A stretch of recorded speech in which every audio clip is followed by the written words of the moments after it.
Hello and welcome back to code to serve academy guys. अगर आपको याद हो तो कल यानी कि आखिरी लेक्चर में हमने इंट्रोडक्शन लिया था about the 5 kingdom classification and after that introduction हमने प्लांट किंगडम में किस तरीके से डिविजन्स हमने क्रिएट किया है उसका भी एक ब्रीफ आइडिया लिया था। आज हम लोग बात करने वाले हैं about the divisions in the animalia kingdom. ठीक है, एनिमेलिया किंगडम में क्या क्या डिविजन्स किस किस तरीके से नजर आने वाला है, ये आज का हमारा मेन मुद्दा होने वाला है समझने को। ठीक है, चलो बिना कोई देर किए सीधा मुद्दे की बात पे आते हैं और शुरुआत करते हैं हमारे आज के टॉपिक की। देखो, जब बारी आई एनिमेलिया किंगडम की तो अगेन फिर बात था कि किंगडम को तो डिफरेंट डिफरेंट फाइलम्स में हमें डिवाइड करना ही है। लेकिन जब इस किंगडम को हम लोग डिफरेंट डिफरेंट फाइलम्स में डिवाइड कर रहे थे तो वैसे केस में किन किन चीजों का ध्यान रखा गया, क्योंकि देखो भाई से पहली बात, अगर एनिमल्स है तो एनिमल्स में तो कुछ चीजें ऑब्वियसली सब में होगा, जैसे कि सब का सब मल्टी सेलुलर होगा और सभी का सेल जो है वो कैसा होगा, यूकैरियोटिक होगा, सब के सब जो है वो हेटेरोट्रॉप्स होंगे। ये सारी कुछ कॉमन फीचर्स थी। लेकिन इन कॉमन फीचर्स के अलावा भी जो इंटरनल डिफरेंसेस नजर आता था थ्रू आउट द किंगडम, उसके वजह से हम लोग इसको डिफरेंट डिफरेंट फाइलम्स में डिवाइड कर पाए। नेमली अगर हम लोग चले तो बेसिकली 8 फाइलम्स में हम लोग इसको डिवाइड कर पाए। कौन से बेसिस पे डिवाइड कर पाए? इस बेसिस पे देखो, शुरुआत करते हैं तो शुरू होता है यहां से। सबसे पहले हमने तो ये देख लिया भाई कि सभी के पास सेल्स है, सेल्स में सेल वॉल नहीं है, सबका सब जो है वो हेटेरोट्रॉप्स है, ये सब सब कॉमन फीचर्स था। लेकिन out of those common features जो डिफरेंस था वो सबसे पहले शुरू होता है ऑर्गेनाइजेशन ऑफ बॉडी से, यानी कि किसका बॉडी कितना कॉम्प्लेक्स था। जब इस तरीके से हमने कंपैरिजन स्टार्ट किया तो हमें पता चला कि कुछ एनिमल्स ऐसे हैं जिनका जो कॉम्पोजिशन है या जो मेकिंग है वो सिर्फ सेल्यूलर लेवल तक ही है, यानी उनके पास सेल्स तो है, वो मल्टी सेल्यूलर तो है, लेकिन वो सेल्स किसी भी प्रकार से कोई कॉम्प्लेक्स टिश्यू नहीं बना पा रहा है। सिंपली बस अ ग्रुप ऑफ सेल्स एक साथ काम कर रहा है और उसे हम लोग कह दे रहे हैं कि ये एक एनिमल है। तो सबसे पहले उन सेल्यूलर लेवल ऑर्गेनाइजेशंस को हमने पहले फाइलम में रखा और हमने उसे नाम दिया फाइलम पॉरीफेरा। यानी कि शुरुआत कैसे हुई, सेल्यूलर स्ट्रक्चर से हमने शुरुआत किया यहाँ क्लासिफिकेशन का एनिमेलिया में। और सबसे पहला चीज जो हमें देखने को मिला वो क्या था? देखने को मिला सेल्यूलर लेवल ऑर्गेनिजम्स, जिन्हें हमने कहा फाइलम पॉरीफेरा। अच्छा, यहां से हम आगे बढ़े तो फिर हमें पता चला कि अब रिमेनिंग जो ऑर्गेनिजम्स है उसमें कुछ में ना अब टिश्यूज दिख रहा है लेकिन ऑर्गन्स नहीं दिख रहा है। तो जिनमें सिर्फ टिश्यूज दिख रहा था, ऑर्गन्स नहीं दिख रहा था, तो उस टिश्यू लेवल वाले ऑर्गेनाइजेशन वाले ऑर्गेनिजम्स को हमने रख दिया अंडर फाइलम निडेरिया। इससे हमारा बन गया दूसरा वाला फाइलम। अब बच गया बाकी सारा जो ऑर्गेनिजम्स, उनमें हमें दिख रहा था क्या? बाकी सारे ऑर्गेनिजम्स में क्या दिख रहा था? बाकी सारे ऑर्गेनिजम्स में हमें दिख रहा था कि इन सभी के पास अब सेल तो है, सेल टिश्यूज भी बनाया है, टिश्यूज ऑर्गन भी बना लिया, यानी कि अब इनके पास ऑर्गन ऑर्गन सिस्टम है, मोर और लेस कम या ज्यादा कॉम्प्लेक्स है तो सभी के पास। तो अब हमें डिवीजन का यानी क्लासिफिकेशन का बेसिस अब चेंज करना पड़ा। अब हम क्या देखने लग गए, बोले कि चलो भाई इनके पास ऑर्गन ऑर्गन सिस्टम है, लेकिन इनका बॉडी का स्ट्रक्चर कैसा है? क्या ये किलोमेट्स है? क्या ये ए किलोमेट्स है? सबसे पहले ये किलोमेट और ए किलोमेट का मतलब समझ लो। कोलेम एक वर्ड होता है, ठीक है, कोलेम एक वर्ड है, COEL, सॉरी स्पेलिंग गलत हो गया गाइस। कोलेम एक वर्ड है, COELOM, ठीक है। इसका मीनिंग क्या होता है? Body cavity. क्या होता है? Body cavity. तो अब बॉडी कैविटी के बेसिस पे जब हमने डिवाइड करना स्टार्ट किया तो हमें दिखाना कि कुछ ऑर्गेनिजम्स के पास तो स्ट्रक्चरल ऑर्गेनाइजेशन है, वो तो थोड़ा कॉम्प्लेक्स है, लेकिन इनके बॉडी में ना कोई कैविटी नहीं है, यानी कि थ्रू आउट द बॉडी ऐसा एक सॉलिड सा स्ट्रक्चर और अंदर कोई ट्रू कैविटी नहीं है। जिनके पास कोई ट्रू बॉडी कैविटी नहीं था उन्हें हमने कहा ए किलोमेट्स, और ए किलोमेट्स के अंदर हमने बना दिया दो कैटेगरी। एक था फाइलम प्लेटीहेल्मिन्स और दूसरा था फाइलम नेमाटोडा, ठीक। और देखो बेसिकली ये प्लेटीहेल्मिन्स में कोई सेगमेंटेशन नहीं होता है, कोई डिवीजन नहीं होता है। एक तो अंदर कोई कैविटी नहीं है, इसमें भी कैविटी नहीं है और इसमें भी कैविटी नहीं है। अब इन दोनों को अलग अलग फाइलम में हमने क्यों रखा? क्योंकि इसके पास जो है वो अनसेगमेंटेड बॉडी है, यानी कि इसके बॉडी में कोई सेगमेंट्स नहीं बना है, कोई डिविजन्स नहीं बना है, जबकि ये नेमाटोडा में जब हम लोग देखते हैं तो यहाँ पर ना हमें सेगमेंट्स नजर आता है, जिसके आधार पर हमने इसे अलग कर दिया। तो अब बच गया कौन? अब बिना कोलेम वाला जो स्ट्रक्चर्स था उसे तो हमने डिवाइड कर दिया। अब बचे वैसे ऑर्गेनिज्म जिसके पास ट्रू बॉडी कैविटी था। जिनके पास ट्रू बॉडी कैविटी था उनको अब कुछ कुछ स्ट्रक्चर के बेसिस पे, जो कि अभी हम लोग आगे डिटेल में देखने वाले हैं, हमने डिवाइड किया as phylum Annelida, phylum Arthropoda, phylum Mollusca and phylum Echinodermata. ठीक है, अभी जितने भी इनवर्टिब्रेट्स थे उनमें से हमने अलग अलग लेवल के हिसाब से ये 8 फाइलम्स इधर हमने बना दिया। और हमें एक दूसरा डिवीजन दिख रहा था ऐसे ऑर्गेनिजम्स का जिसके पास ना वर्टिब्रल कॉलम था। क्या था? वर्टिब्रल कॉलम था। और जिनके पास वर्टिब्रल कॉलम था उन लोगों को हमने बिल्कुल ही एक कंप्लीट अलग स्ट्रक्चर में डाल दिया। कहा कोरडाटा फाइलम है। ये फाइलम का नाम क्या दे दिया गया? कोरडाटा। कोरडाटा बेसिकली उन्हें कहा गया जिनके पास वर्टिब्रल स्ट्रक्चर था। और ये कोरडाटा को मैंने कहा था कि कुछ का फाइलम पढ़ेंगे और कुछ का क्लास पढ़ेंगे। अभी तक यहां तक में सिर्फ फाइलम डिस्कस कर रहे थे और वर्टिब्रेट्स का क्या डिस्कस करेंगे? क्लास डिस्कस करेंगे, जिसमें हमें पता चला ये वर्टिब्रेट्स जिसे हम फाइलम कोरडाटा कहते हैं, इसमें देखने को मिलता है डिफरेंट क्लासेस। पहला तो फिशेस का क्लासेस जिसे क्लास पीसेस कहते हैं, एम्फीबिया का क्लासेस एम्फीबियंस जिसमें आता है, रेप्टाइल्स, एव्स और मेमेलिया यानी कि मैमल्स। ये पूरा एक बेसिक स्ट्रक्चर तैयार हो गया डिवीजन का एनिमल्स के अंदर। अब आओ इंडिविजुअली एक एक करके सबका पर्टिकुलर कैरेक्टरिस्टिक्स देखते हैं जिससे कि हमें और बेटर आइडिया लगे अबाउट दिस डिवीजन। शुरुआत होती है हमारी किससे? सबसे पहले तो हम लोग वर्टिब्रेट्स और इनवर्टिब्रेट्स यानी कि जिनके पास वर्टिब्रल कॉलम है और जिनके पास नहीं है, पहले तो उनके बीच का डिफरेंस समझ ले। पहला डिफरेंस तो ऑब्वियसली यही हो गया कि एक के पास वर्टिब्रल कॉलम है और एक के पास में वर्टिब्रल कॉलम नहीं है। इसके अलावा क्या क्या डिफरेंस है? आओ एक एक कर लिस्ट करो। देखो, इंटरनल स्केलेटल सिस्टम किसमें दिखेगा? जिसके पास वर्टिब्रल कॉलम है। यानी हमारे पास वर्टिब्रल कॉलम है, अपना ही एग्जांपल ले लो, तो हमारा स्केलेटन कहाँ है? बॉडी के अंदर। वर्टिब्रेट्स का जो स्केलेटल सिस्टम होता है वो इंटरनल होता है, जबकि जो इनवर्टिब्रेट्स होगा जिनके पास वर्टिब्रल कॉलम नहीं है उनमें कोई इंटरनल स्केलेटल सिस्टम नहीं होगा। हो सकता है कि कोई एक्सटर्नल सपोर्टिव स्ट्रक्चर हो या नहीं भी हो सकता है, लेकिन ये बात श्योर होगी कि उनके बॉडी के अंदर कोई स्केलेटल सिस्टम नहीं होगा। किसके? इनवर्टिब्रेट्स। अच्छा, इसके अलावा और क्या क्या डिफरेंसेस होगा? अच्छा, हाँ, इसके अलावा और क्या क्या डिफरेंसेस होगा? बैकबोन वही तो है हमारा वर्टिब्रल कॉलम, उसके बारे में तो ऑलरेडी हमने डिस्कस कर लिया। Next characteristics tail. तो यूजुअली जो वर्टिब्रेट्स है ना उनका वर्टिब्रल कॉलम एंड होता है इन एन एलोंगेटेड स्ट्रक्चर जिसे हम टेल कहते हैं। अगेन ऑलमोस्ट सभी वर्टिब्रेट्स में टेल्स होता है, जिसमें कि हम लोग एज एन एक्सेप्शन आते हैं। हमारे पास टेल नहीं है, हालांकि हमारा कॉक्सिक्स बोन इस बात का सबूत है कि हमारा भी वर्टिब्रल कॉलम जो है वो कभी टेल के फॉर्म में इलोंगेटेड था, जो इवोल्यूशन के दौरान जो है वो लॉस्ट हो गया। तो कोई भी वर्टिब्रेट हो, चाहे लंबा टेल हो, छोटा टेल हो, डिफरेंट डिफरेंट साइजेस का हो सकता है, लेकिन टेल या टेल लाइक स्ट्रक्चर या इवन टेल का प्रेजेंस उसके स्ट्रक्चर में किसी ना किसी प्रकार से दिखेगा वर्टिब्रेट्स में। जबकि ये इनवर्टिब्रेट्स में कोई टेल लाइक स्ट्रक्चर जो है वो नहीं देखने को मिलेगा। ठीक है, okay.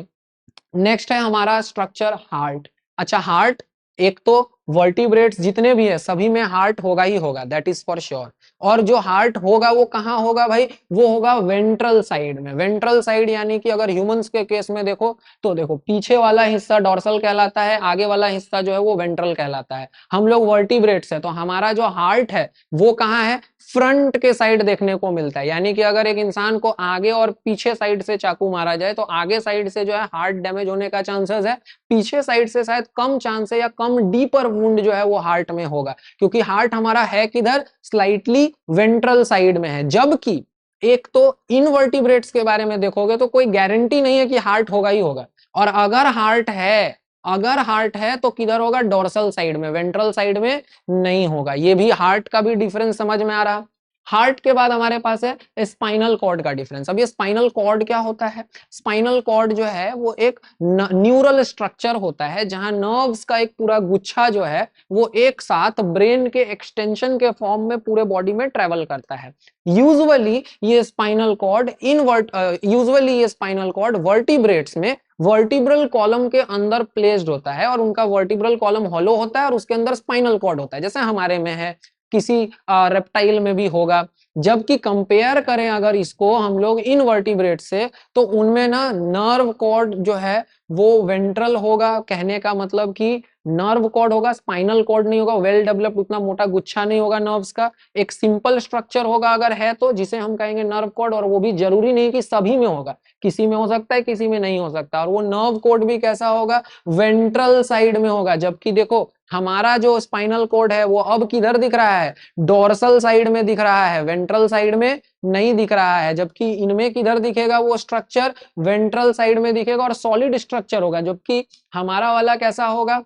Spinal cord usually hollow होता है और सॉलिड लाइक नहीं होता है, बहुत हार्ड नहीं देखने को मिलता है ये स्ट्रक्चर। नेक्स्ट जरा लिम्स की बात करें। जो भी वर्टिब्रेट्स होंगे उनके पास 2 पेयर ऑफ लिम्स होगा, जिसमें कि एक पेयर ऑफ लिम्ब को फोर लिम्ब कहेंगे और दूसरे पेयर ऑफ लिम्ब को हिंड लिम्स कहेंगे। जैसे हमारा हाथ जो है वो फोर लिम्स है, पैर जो है वो हिंड लिम्स है। दूसरे जानवरों में भी देखेंगे जो वर्टिब्रेट्स है तो आपको 4 ही लिम्स दिखेगा in total, 2 four limb 2 hind limbs, ठीक। उनका फंक्शन अलग अलग हो सकता है।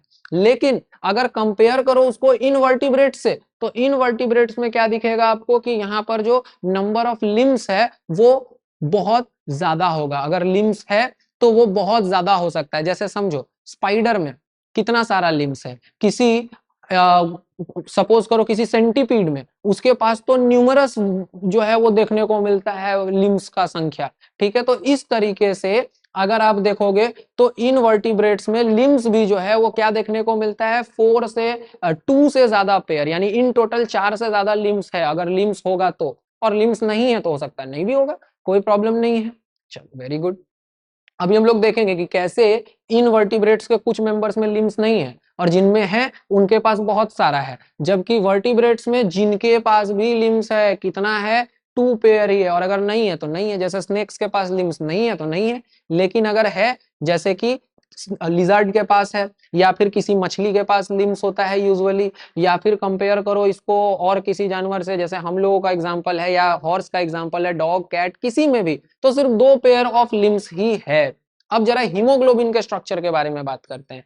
एक, जितना भी वर्टिब्रेट्स होता है उनमें हीमोग्लोबिन होता ही होता है और वो हीमोग्लोबिन रेड ब्लड सेल के अंदर मौजूद होता है। जबकि इसको कंपेयर करोगे अगर इन वर्टिब्रेट्स से, तो इनमें जो हीमोग्लोबिन है या तो हो सकता है या तो नहीं हो सकता है। और अगर हीमोग्लोबिन हुआ तो वो हीमोग्लोबिन रेड ब्लड सेल के अंदर नहीं होगा बल्कि डिसॉल्व्ड स्टेट में होगा। जो भी लिक्विड होगा वहां पर, कंडक्टिव लिक्विड पूरे बॉडी में, कनेक्टिव टिश्यू, उस कनेक्टिव टिश्यू में डिसॉल्व्ड हीमोग्लोबिन वहां देखने को मिलेगा, ठीक है।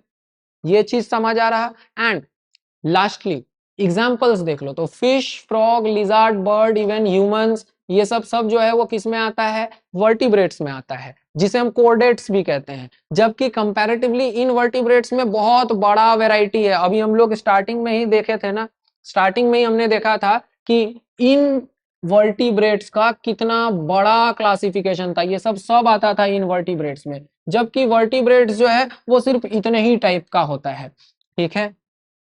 तो इसी वजह से इसमें बहुत डाइवर्सिफाइड एग्जांपल्स है। तो एक एक कर यहाँ एग्जांपल देखने से अच्छा है भाई कि इनवर्टिब्रेट्स का जितना भी फाइलम है उसको एक एक कर समझ लेंगे, उसका एग्जांपल देख लेंगे तो ज्यादा आसान पड़ेगा। यहाँ तक कोई प्रॉब्लम है? नहीं है। चलो बहुत अच्छी बात है। Let us move ahead. आगे की बात करें तो फाइलम नंबर 1 जिसे कहते हैं पोरीफेरा, ठीक है।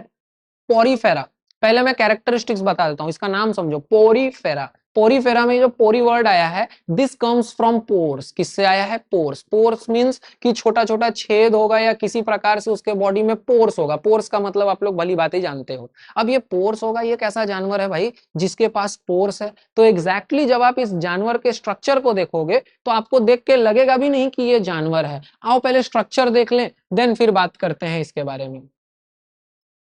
स्ट्रक्चर देखो, दिस इज पोरीफेरा, इस पोरीफेरा में पहले आपको दिख रहा है कि ये पूरा स्ट्रक्चर ही ट्यूबुलर सिलिंड्रिकल स्ट्रक्चर है, और इस सिलिंड्रिकल स्ट्रक्चर में भी बहुत सारा number of pores with in the body छोटा छोटा छोटा छोटा देखने को मिलता है। एक पूरा सिलिंड्रिकल स्ट्रक्चर, और इस सिलिंड्रिकल स्ट्रक्चर में भी क्या, बहुत सारा पोर्स। यही इसका जो है वो मेजर आइडेंटिटी है। अब आप देखोगे तो इनके पास ना कोई ऑर्गन नहीं है, ठीक है, कोई टिश्यू नहीं है, ये सिर्फ सेल्यूलर लेवल के ऑर्गेनिजम्स हैं, ठीक है, और बहुत सिंपल लाइफस्टाइल होता है इसका। इन लोग चलते फिरते नहीं, एक जगह घूमना फिरना नहीं, एक जगह फिक्स्ड, बिल्कुल प्लांट्स की तरह का इनका जीवन है। एक जगह पे ये लोग ग्रो करेगा, और जब रिप्रोड्यूस करना रहा तो इसका रिप्रोडक्टिव पार्ट जो है वो पानी में तैर कर कहीं पहुंचेगा, जहां सबस्ट्रेट के साथ जुड़ गया, वहीं पे फिर वापस अपने बॉडी को सेल डिवीजन के थ्रू नया बॉडी वहां पर वो ग्रो करने लगेगा। ये था हमारा फर्स्ट फाइलम, जिसे हम कहते थे क्या, पोरीफेरा।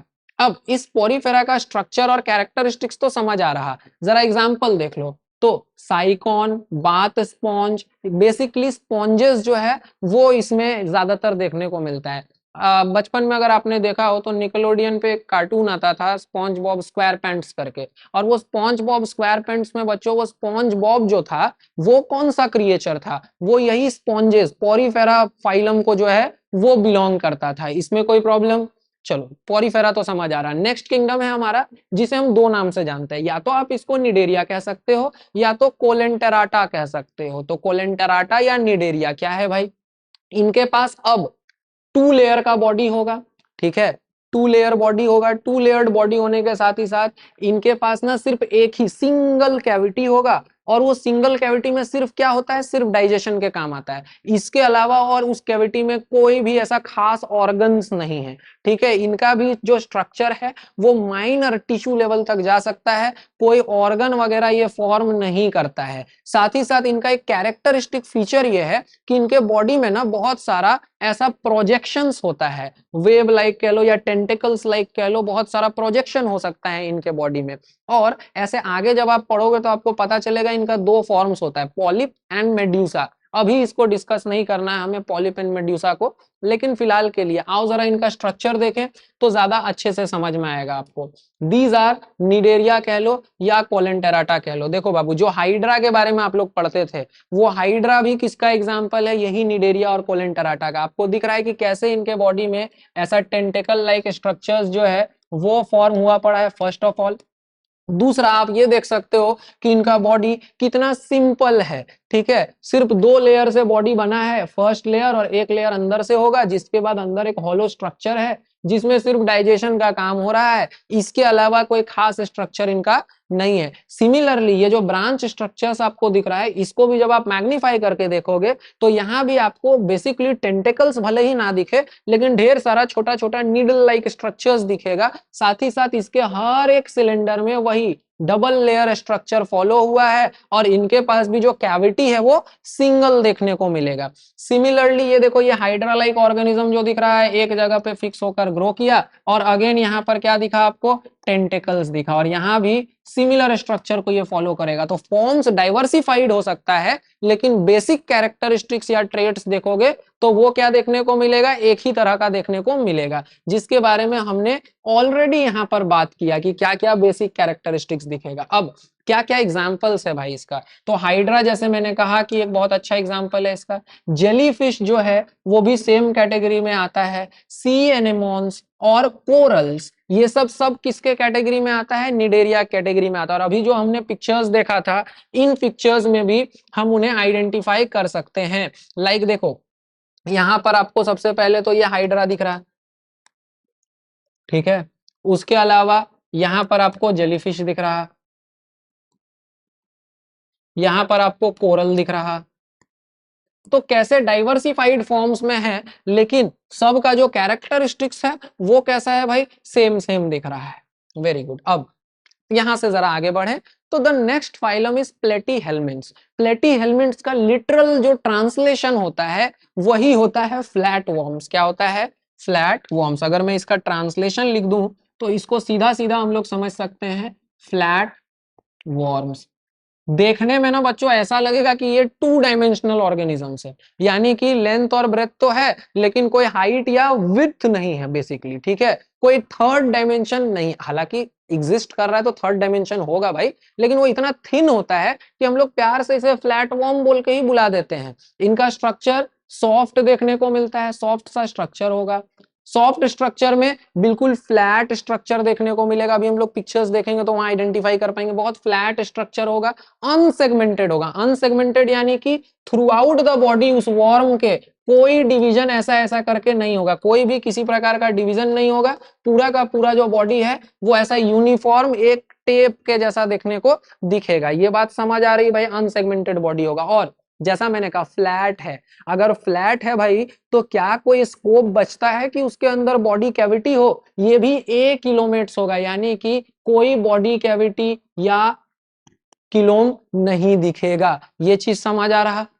Very good. आओ जरा इनका पिक्चर्स देखें। Example common liver fluke, tapeworm, planaria. और यहाँ पर आपको प्लेटीहेल्मिन्थ्स में मैं आपको ऑलमोस्ट वो सारा चीज दिखाने वाला हूं। देखो टेपवॉर्म जो कि बेसिकली इंटेस्टाइन में देखने को मिलता है, लीवर फ्लूक जो कि नाम के जैसा लीवर को ही इन्फेक्ट करता है। अब आप इनमें से सारे में कॉमनली क्या स्ट्रक्चर है वो समझो। किसी में कोई सेगमेंटेशन दिख रहा है? नहीं, पूरा एकदम यूनिफॉर्म बॉडी दिख रहा है। फर्स्ट ऑफ ऑल क्या दिख रहा है? पूरा यूनिफॉर्म बॉडी दिख रहा है। और आप पिक्चर्स को ध्यान से देखोगे तो देख के आपको पता भी चल रहा है कि ये वॉर्म्स कैसा है, ऐसा फ्लैट सा है, कोई ऐसा फूला हुआ सा वॉर्म्स नहीं है, तो बिल्कुल फ्लैट फ्लैट वॉर्म्स है। और यूजुअली इनका जो है वो नेचर पैरासिटिक होता है ज्यादातर। हालांकि कुछ जो है फ्री लिविंग भी होता है, लेकिन वैसा फ्लैटवॉर्म्स बहुत कम होता है। मोस्टली फ्लैटवॉर्म्स कैसा होता है? मोस्टली फ्लैटवॉर्म्स जो है वो पैरासिटिक इन नेचर होता है। जैसे देखो ये भी पैरासिटिक है, ये फ्लैटवॉर्म भी पैरासिटिक, ये भी पैरासिटिक, ये तो बिल्कुल पैरासिटिक है। इसको इंटेस्टाइन के अंदर से ही इसका इंडोस्कोपी करके पिक्चर ही निकाल लिया है भाई।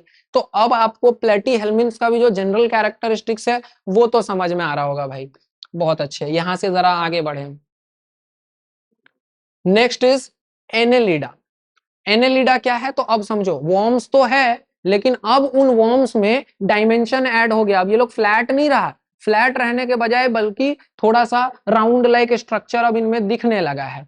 एनेलिडा का अगर आप कैरेक्टरिस्टिक्स देखोगे तो सिलेंड्रिकल बॉडी, जैसा मैंने कहा फ्लैट बॉडी नहीं रहा, अब बॉडी सिलेंड्रिकल हो गया है। और सिलेंड्रिकल बॉडी होने के साथ रिंग लाइक सेगमेंटेशंस होता है। रिंग लाइक सेगमेंटेशंस यानी आपने देखा होगा कि कुछ कुछ वॉर्म्स में या कुछ कुछ ऐसे वॉर्म लाइक स्ट्रक्चर्स में ऐसा रिंग्स बना रहता है, जो रिंग्स उसके सेगमेंटेशन को दिखाता है, और वैसे बॉडी को सेगमेंटेटेड बॉडी कहते हैं। अभी पिक्चर देखोगे तो समझ में आएगा। देखो एनेलिडा, पहली बात, पिछला वाला जो वॉर्म्स हमने देखा था फ्लैट वॉर्म्स, उसके कंपैरिजन में आप अगर इनको देखोगे, ठीक है, इस वाले पिक्चर में साफ साफ नहीं पता चल रहा, लेकिन एक्चुअली ये एक लीच है और लीच काफी आसानी से नजर आ जाता है आपको ऐसे वाटर बॉडीज के नजदीक जाओगे तो जब आप बिल्कुल क्लोजली उसको देखोगे ना बाबू, तो उसके through out the black body में भी आपको ऐसा ऐसा सेगमेंट्स नजर आएगा। इतना मोटा तो नहीं भाई, let me thin the pen first. इसमें भी आपको क्या दिखेगा? ऐसा पतला पतला जो है वो सेगमेंट्स दिखेगा, जो कि बेसिकली अलग कलर का नहीं होगा, कलर तो सेम होने वाला है, लेकिन क्योंकि एक 3D स्ट्रक्चर है तो ये सेगमेंट्स आपको उसमें नजर आएगा, वेल सेगमेंट्स, जो कि यहाँ पे बहुत अच्छे से दिख रहा है। ये अर्थवॉर्म है। अर्थवॉर्म के बॉडी को अगर आप टच करो या देखने का ट्राई करो तो उसमें बहुत सारा रिंग लाइक अरेंजमेंट्स दिखेगा, जो कि हर एक रिंग एक सेगमेंट को दर्शा रहा है। और 3 डायमेंशनल तो ये दिख ही रहा है, अब सिलेंड्रिकल दिख रहा है पूरा पूरा तरीके से। ठीक है, ये समझ आ रहा है। और अब ये पहला कैटेगरी आया जिनके पास ट्रू बॉडी कैविटी है। ठीक है, अर्थवॉर्म्स हो, लीच हो या नेरिस हो, ये इन लोगों में फर्स्ट टाइम क्या देखने को मिल रहा है? ट्रू बॉडी कैविटी देखने को मिल रहा है। ठीक है,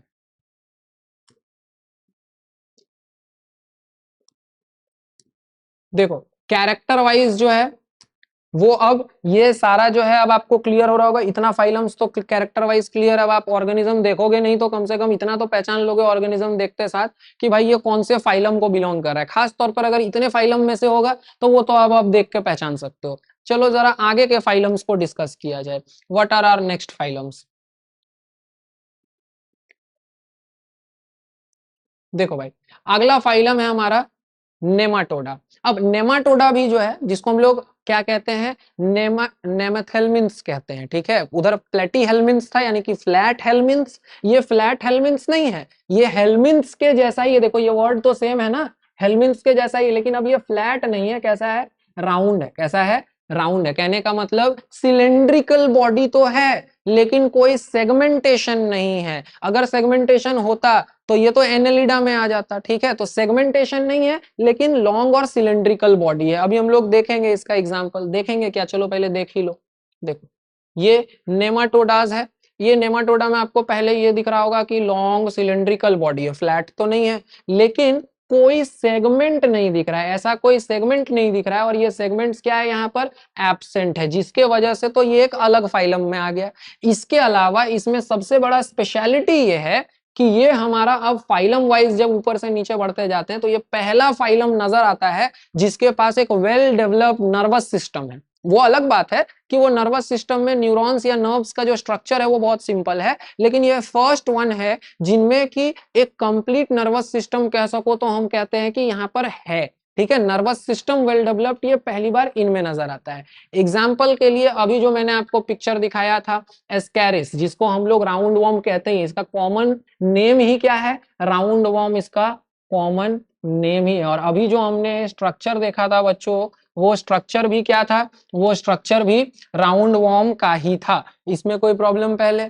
चलो अच्छा, आपको मालूम है आगे चल के ना ऐसा सैंपल्स दिखाकर आपको मेल और फीमेल राउंड वर्म के बीच में ना डिफरेंशिएशन भी पूछता है। यानी ऐसे सैंपल दिखाएगा, कहेगा कि पहले तो ये बताओ ऑर्गेनिज्म कौन सा है। तो अगर आपको दिखा कि लॉन्ग सिलेंड्रिकल स्ट्रक्चर है, अनसेगमेंटेड है, तो वैसे केस में वो तो हो गया भाई कि यहाँ नेमाटोडा में आ गया। अब उसमें से भी नेमाटोडा में आ गया। और यूजुअली इतना याद रखना कि जो सैंपल दिखाया जाता है वो राउंड वर्म का होता है। ठीक है, और उस राउंड वर्म में मेल और फीमेल पहचानने का बड़ा सिंपल सा तरीका होता है। जो बड़ा इंडिविजुअल्स होता है वो बड़ा नहीं बड़ी होती है, यानी कि वो लोग फीमेल होती है, और जो छोटे इंडिविजुअल्स होते हैं वो लोग मेल अक्सर होते हैं। ठीक है, चलो ये भी बात हम समझ गए। Now let us just move into our next phylum जो कि है आर्थ्रोपोडा। और देखो आर्थ्रोपोडा का अगर हम लोग सिर्फ ट्रांसलेशन ही कर ले तो पोडा means leg and arthro means multiple legs, जिनके पास बहुत सारा लेग्स होगा या अपेंडेजेस होगा। बेसिकली लेग्स भी नहीं, अपेंडेजेस, बॉडी से निकलने वाला अपेंडेजेस जिनके पास मल्टीपल होगा। अभी तक देखो इससे पहले तक अपेंडेजेस था नहीं था। स्टार्टिंग का पोरीफेरा तो मूव भी नहीं करता था, उसके बाद से चलो जेलीफिश वगैरह मूव कर रहा था, लेकिन वहां पे भी जो अपेंडेजेस था वो अपेंडेजेस नहीं, टेंटेकल्स था। चल नहीं सकता है वो उसके मदद से, वो तो तैर रहा था। ठीक, लेकिन अब फॉर द फर्स्ट टाइम ऐसा दिख रहा है कि अपेंडेजेस आ गया है। और ये अपेंडेजेस भी कैसा? Multiple appendages. इसके बारे में सबसे बड़ी खासियत ये है कि ये पूरे अर्थ में मौजूद सबसे बड़ा अकेला फाइलम है। यानी कि किसी भी फाइलम को आप उठाकर देखोगे तो सबसे ज्यादा जो एनिमेलिया किंगडम में पाए जाने वाला मेंबर्स है वो आर्थ्रोपोडा में मिलता है। आसान भाषा में इंसेक्ट का फाइलम है ये। ठीक है, क्या क्या खासियत? जॉइंटेड लिम्स होगा, एक पेयर जो है वो कहीं कहीं देखने को मिलेगा ऑन सम, किसी किसी में एक ही पेयर होगा, और ऑन ऑल बॉडी सेगमेंट्स। कहने का मतलब एक तो सेगमेंटेड बॉडी है और उस सेगमेंटेड बॉडी में भी क्या दिख रहा है? हर सेगमेंट में एक एक पेयर लेग कम से कम, यानी जितना सेगमेंट्स उतना पेयर। खास तौर पर अच्छा किसी किसी में एक ही सेगमेंटेड कम होता है, लेकिन पर सेगमेंट जो अपेंडेजेस का संख्या होता है वो ज्यादा होता है। आओ जरा अगर स्ट्रक्चर वाइज समझने का ट्राई करें तो हम लोग समझ सकते हैं। देखो इसमें पहले आएगा कौन कौन सा? क्रेफिश, यानी बहुत सारा इसका मेंबर्स जो है वो एक्वेटिक भी होता है। Crayfish, crabs, millipedes, centipedes, insects, scorpion, spider. आप इन सभी में कॉमन चीज क्या देखोगे कि इनके पास एक तो अपेंडेजेस है और वो अपेंडेजेस दो पेयर से ज्यादा है। इनमें से किसी के पास भी दो पेयर से कम अपेंडेजेस नहीं है। ठीक है, आओ पिक्चर में एक बार आइडेंटिफाई करने का ट्राई करें। देखो ये हमारे पास एक क्रैब है। ठीक है, अपेंडेजेस गिनो, 1 2 3 4, 4 पेयर अपेंडेजेस दिख रहा है। ठीक है, ये एक कॉकरोच देखो, 1 2 3, 3 पेयर ऑफ अपेंडेजेस दिख रहा है।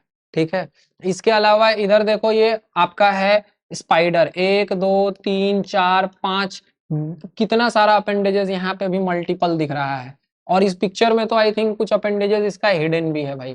देखो ये है पेरिपेटस जिसको मिलीपीड कहते हैं। ये मिलीपीड में भी कितना सारा अपेंडेजेस दिख रहा है। और देखो ये सेगमेंट्स है और हर सेगमेंट पे एक पेयर अपेंडेजेस निकला हुआ है। ये वही बात है जो मैं समझा रहा था। और ये सबसे बड़ा फाइलम देखने को मिलता है आर्थ्रो पोडा। आई होप कि आर्थ्रोपोडा भी अब आप देखोगे ही नहीं कि पहचान लोगे तुरंत से। कोई सीलिया विलिया नहीं होता है इनके पास, ठीक है। सीलिया ये लोग लैक करता है किसी प्रकार से, कहीं भी बॉडी के स्ट्रक्चर में कोई सीलिया नहीं, ना इंटरनल ना एक्सटर्नल।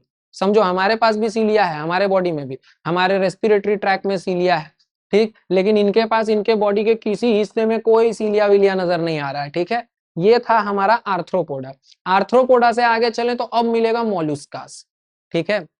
मॉल्यूस्क कहे तो नाम सुन करके समझो ये लोग ना कैसा होता है, ऐसा सॉफ्ट टिश्यू वाला ऑर्गेनिजम्स होता है, यानी इनका बॉडी बहुत सॉफ्ट होता है। और उस सॉफ्ट बॉडी के उस सॉफ्ट बॉडी को कह लो तो कंपनसेट करने के लिए इसके बहुत सारे मेंबर्स में ऐसा कैल्शियम का, कैल्सेरियस कह लो, यानी कि कैल्शियम का बना हुआ हार्ड शेल्स होता है जो उसके प्रोटेक्शन के काम में आता है।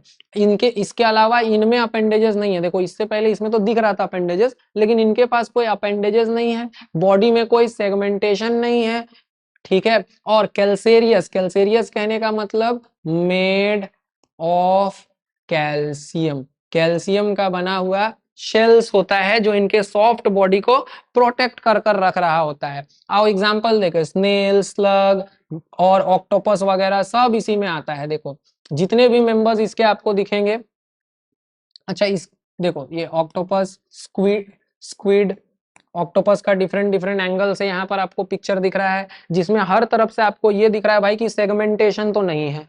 सेगमेंटेशन नहीं होने के अलावा चलो इसके पास शेल नहीं है, ठीक है, सारे के पास शेल नहीं होगा, अगर है तो हो सकता है, वरना शायद नहीं भी हो। लेकिन कॉमन फीचर क्या है, सॉफ्ट बॉडी होगा, सॉफ्ट बॉडी में कोई सेगमेंटेशन नहीं होगा, और जो बॉडी है वो होगा कैसा, वो बॉडी होगा कॉम्प्लेक्स। सॉफ्ट बॉडी तो हमारे पास अभी पीछे के फाइलम में भी बहुत किसी के पास आ रहा था, लेकिन वो कॉम्प्लेक्स स्ट्रक्चर नहीं था, सिंपल स्ट्रक्चर था, ठीक है। अब जिनके पास सेल्स है तो देखो ये नॉर्मल जो हमारा क्लैम शेल्स होता है, क्लैम शेल्स के अंदर जो एक्चुअल ऑर्गेनिज्म छुपा होता है वो क्या होता है भाई, सॉफ्ट बॉडी का बना रहता है। ये हमारा हो गया। इसके अलावा आप देखो ये है हमारा स्नेल्स एक्चुअल, इस स्नेल के ऊपर का ये हो गया भाई इसका कैल्सेरियस सेल, और ये देखो इसका सॉफ्ट स्लगी सा बॉडी।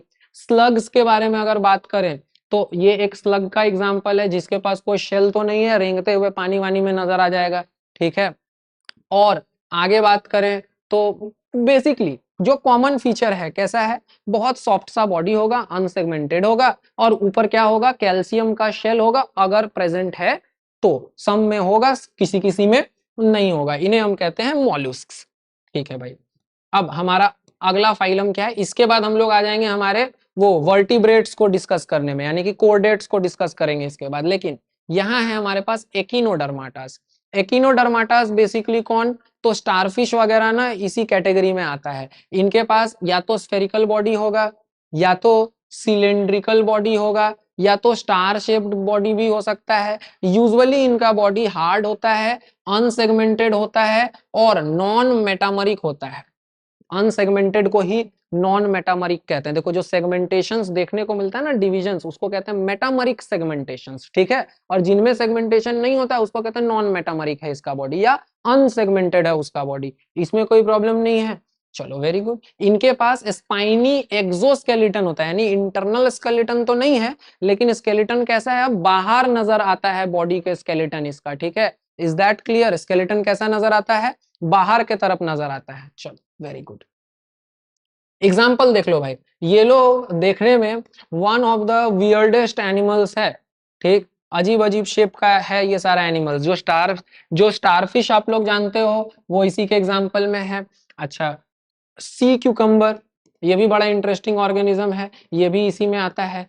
ये देखो ये आर्चिन्स जो है ये भी इसी में आता है, और इस प्रकार का न्यूमरस ऑफ फॉर्म्स नजर आएगा इसका। लेकिन जो जनरल कैरेक्टरिस्टिक्स अभी हम लोग नोट किए वो सब में दिख रहा है, जैसे कि हार्ड बॉडी दिख रहा है, कोई सेगमेंटेशन प्रॉपर नहीं दिख रहा है, स्टार शेप है, सिलेंड्रिकल शेप्स है, हाँ हाँ जी। और एक्सोस्केलेटन कहने का मतलब कि बाहर से जब आप इसको टच करोगे, देखो स्टारफिश को टच करोगे या इसको टच करोगे तो बाहर से हार्ड फील होगा, अंदर से इसके पास कोई जो है वो सपोर्ट नहीं है। बाहर से हार्ड है ये जो इसके बॉडी को सपोर्ट कर रहा है, अंदर से कोई स्केलेटन इसमें देखने को नहीं मिल रहा है। That was what when I said exoskeleton. Skeleton बच्चों दो तरह का होता है, इंडो और एक्सो। अभी जो हमने इंसेक्ट्स वाला किंगडम समझा था ना, उन इंसेक्ट्स वाले किंगडम में भी हमें जो है वो क्या देखने को मिलता है, कई कई केसेस में एक्सोस्केलेटन देखने को मिलता है। बहुत सारे इंसेक्ट्स को आप देखो बाहर से टच करोगे तो हार्ड फील होगा,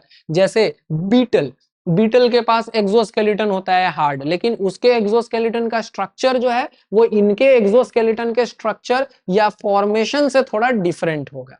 चलो भाई, अगर इतना समझ आ गया है हमें, तो हमने बेसिकली आज खत्म कर लिया है हमारा इनवर्टिब्रेट्स का पूरा क्लासिफिकेशन। ठीक है, इनवर्टिब्रेट्स का पूरा क्लासिफिकेशन हमने खत्म कर लिया, यानी जिस चीज को मैंने यहाँ पर मार्क किया है ये वाला पार्ट जो है हमारा ओवर हो गया। अब बचा हुआ ये पार्ट जो है हमारा, इसको भी एक बार ऐसे ही पूरे डिटेल में एक और लेक्चर में हम लोग कवर करेंगे। ठीक है, प्रॉपर इसी तरीके से स्ट्रक्चर पिक्चर स्टडी करते हुए। आई होप कि यहाँ तक का क्लासिफिकेशन आपको समझ आया हो बच्चों, और आगे का क्लासिफिकेशन फिर और समझने के लिए stay tune to our channel, और मिलता हूं मैं आपसे फिर अगले लेक्चर में